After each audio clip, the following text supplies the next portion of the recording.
Hi everyone, आज मैं संगीता आप लोगों को 12th होम साइंस का जो आपका 8 मार्च को नहीं 8 अप्रैल को जो पेपर होने वाला है उसके लिए आपको एक तरीके से रिवीजन क्लास के अकॉर्डिंग है वो मैं ये चला रही हूँ।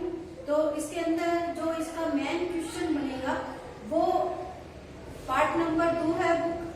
एक पार्ट नंबर 1 का 1 चैप्टर था, उसकी मैंने क्लास पहले आपको दे दी है। आज यहाँ पे दूसरा जो चैप्टर है पार्ट नंबर 2 का है, ये 2 का सेकंड चैप्टर ही है जिसमें फैशन चक्र के बारे में बताया गया है। फैशन चक्र आखिर है क्या? इसमें पूरे फैशन चक्र को देखा जाए तो ये इस तरीके से ड्रॉ होगा। ये एक फैशन चक्र है। यहाँ नीचे की साइड क्या बताया जाएगा, इसमें आपका समय बताया जाएगा।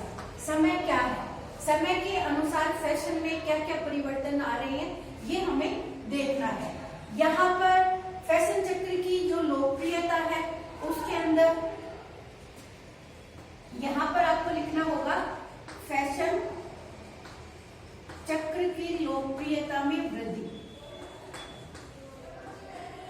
लोकप्रियता में वृद्धि, ये आपको इस डायग्राम के माध्यम से आपको ये स्पष्ट किया जाएगा कि फैशन चक्र होता क्या है और समय के अनुसार इसमें क्या क्या परिवर्तन आते हैं। तो फैशन चक्र के 5 स्टेप है। इस 5 स्टेप को आपको इस तरीके से इन 5 लाइनों के माध्यम से आपको दिखाना है। क्वेश्चन होगा वो निबंधात्मक में इसी तरीके से आएगा कि फैशन चक्र का विस्तार पूर्वक वर्णन कर दिए या इसके चरणों का, फैशन चक्र के चरणों का वर्णन कीजिए। तो ये क्या है, इसके 5 चक्र कहलाते हैं। अब आप नॉर्मल से कोई भी डिजाइन जब मार्केट में चलती है तो यहाँ से ये मार्केट क्या है, 0 से स्टार्ट हो रहा है। यहाँ से इसकी फैशन चक्र की वृद्धि है वो स्टार्ट हो रही है। तो ये क्या, इसको क्या नाम दिया जाएगा, ये आपका फर्स्ट स्टेप कहलाएगा। फैशन चक्र की स्टार्टिंग यानी समय के साथ इसके अंदर धीरे धीरे इस डायग्राम के अकॉर्डिंग आपको वृद्धि दिखाई दे रही है। यहाँ पर ये वृद्धि है, यहाँ से इसका स्थापत्य काल है, यानी कोई भी फैशन जब शुरू हो रहा है तो ये स्टार्टिंग है, यहाँ पे वृद्धि हो रही है और ये बिंदु इसका पीक बिंदु है जो पराकाष्ठा बिंदु कहलाता है। पराकाष्ठा स्तर पे होता है फैशन हमारा। फिर इस फैशन के अंतर्गत मार्केट से जब वो आउट फैशन जिसे हम कहते हैं ना, वो फैशन धीरे धीरे क्या हो रहा है, यहाँ पे गिरना शुरू हो गया। लोगों के अंतर्गत उस चीज में बोरियत महसूस होने लगती है, तो ये आपकी गिरावट कहलाती है।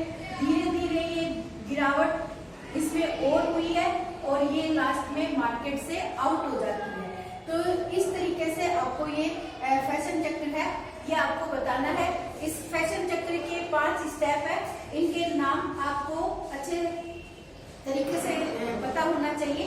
तो स्टार्टिंग में क्या लिखेंगे, नई शैली की प्रस्तुति। फर्स्ट स्टेप आएगा ना, तो इसको नाम देंगे हम नई शैली की प्रस्तुति। यानी स्टार्टिंग हुई है, किसी भी फैशन का जब स्टार्ट होता है तो प्रस्तुत करना कहलाता है, यानी स्टार्टिंग हो गई कि नई फैशन चली है। स्टार्टिंग का मतलब नई फैशन चली है। दूसरी में इसमें वृद्धि होगी तो इसको आप नाम दोगे लोकप्रियता में वृद्धि या बिक्री में बढ़ोतरी, वृद्धि, और ये आपकी पराकाष्ठा हो ही जाएगा। और फिर इसमें तीसरा जो स्टेप आप दोगे, शैली का लोकप्रियता बिक्री में कमी, लोकप्रियता शैली में कमी। और लास्ट इसको आप जब ये मार्केट से लुप्त हो जाएगी तो क्या कहा जाएगा, शैली का पुराना होना या नकारा जाना। शैली का पुराना होना या नकारा जाना, यानी आउट फैशन हो गया। इंग्लिश में हम क्या बोलते हैं, आउट फैशन हो गई, उसको हम खरीदना लेना पसंद नहीं करते हैं। धीरे धीरे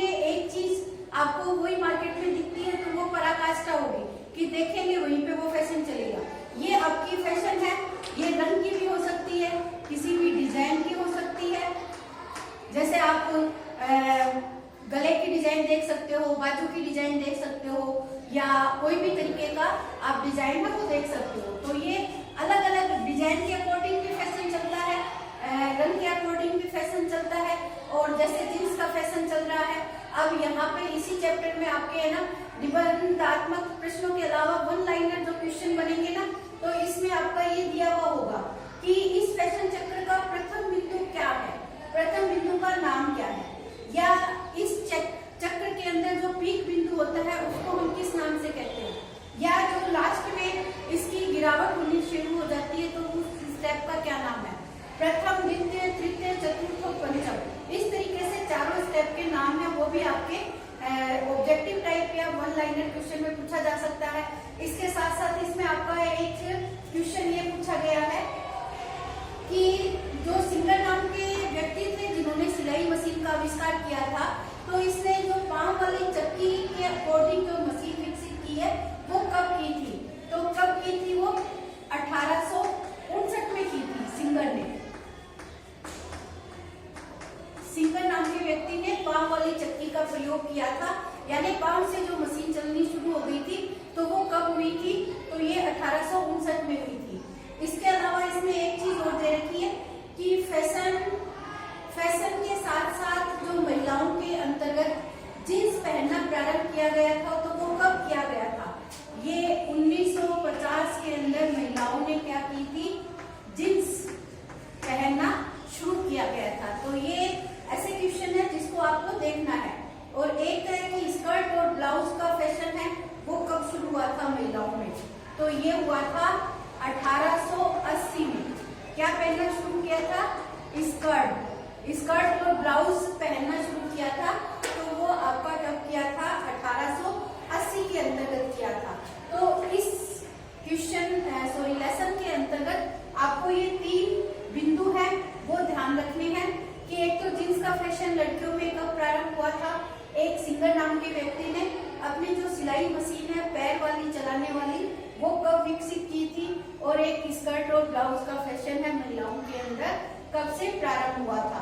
तो ये वन लाइनर क्वेश्चन है जो इस चैप्टर की मुख्य विशेषता है। और यहाँ पे निबंधात्मक प्रश्न मैंने इस चैप्टर का आपको स्पष्ट रूप से बताई दिया है। और ये फैशन चक्र का बिंदु कहाँ से प्रारंभ हुआ था, फ्रांस से प्रारंभ हुआ था, आपको ध्यान रखना है।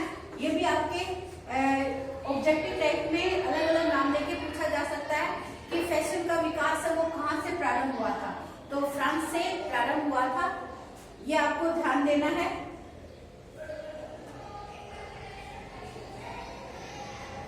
यही इस चैप्टर की मुख्य विशेषता है। तो आपको ये 3 बातें हैं, फैशन चक्र का व्यापार है वो कैसे किया जाएगा, इसकी निर्माण की शैलियां है ये आपकी क्या है, ये आपको ध्यान रखना है। तो आज इसी वीडियो के अंदर ये आपका फैशन चक्र है, ये इम्पोर्टेंट है, इसलिए मैंने आपको इसका डायग्राम बनाना मत भूलना। आपको जो भी बात बताई गई है ये डायग्राम में आप दिखाओगे। यहाँ पे फैशन चक्र की लोकप्रियता में वृद्धि को स्पष्ट किया जा रहा है कि यहाँ गिर रही है, यहाँ बढ़ रही है, यहाँ पे गिर रही है। तो ये 5 लाइनें